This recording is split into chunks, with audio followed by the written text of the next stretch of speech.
Hi అండి, welcome to our channel. ఈరోజు video వచ్చేసి దోసకాయ పెరుగు పచ్చడి అండి. దాని ప్రాసెస్ ఎలాగో ఇప్పుడు చూసేద్దాం. నా ఛానల్ కనుక మీరు ఫస్ట్ టైం చూస్తున్నట్టయితే కనుక ప్లీజ్ సబ్స్క్రైబ్ చేసుకోండి.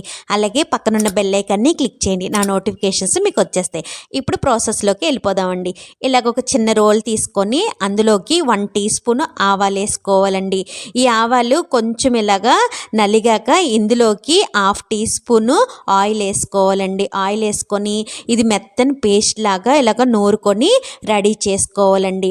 ఇది ఇలా రెడీ అయిపోయాక ఇంక దీన్ని పక్కన పెట్టుకుందాం. ఇప్పుడు ఒక బౌల్ తీసుకొని అందులోకి 1 కప్పు పెరిగేసుకోవాలండి. ఇది ఇలాగా వేసేసుకున్నాక ఇప్పుడు ఇది బాగా బీట్ చేసుకోవాలండి.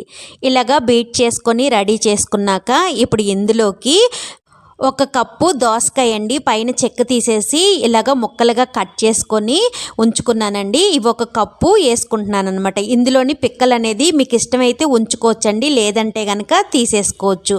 ఇప్పుడు ఇవన్నీ కూడాను ఇందులో వేసేసుకున్నాక ఇందులోకి రుచికి సరిపడా ఉప్పు వేసుకోవాలి. ఇవి బాగా కలుపుకోవాలండి. పెరుగును ఈ దోసకాయ ఇలాగా కలిపేసుకున్నాక ఇందులోకి 1 ఇంచు అల్లం, అలాగే 3 పచ్చిమిర్చి ఇలాగ కచ్చాబెచ్చాగా దంచుకొని ఉంచుకున్నానండి.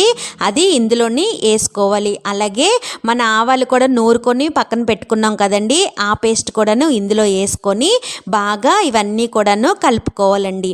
ఇలాగా కలిపేసుకున్నాక ఇంక ఇది రెడీ అయిపోయిందండి. దీన్ని ఇంకా పక్కన పెట్టేసుకుందాం.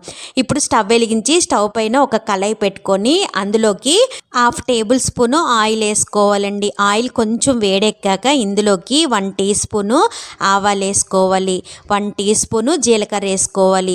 ఆవాలు కొంచెం చిటపటలాడినంత వరకును వేయించుకోవాలండి. ఇప్పుడు ఇందులోకి 2 ఎండుమిర్చి వేసుకోవాలి, కొంచెం కరివేపాకు వేసుకోవాలి.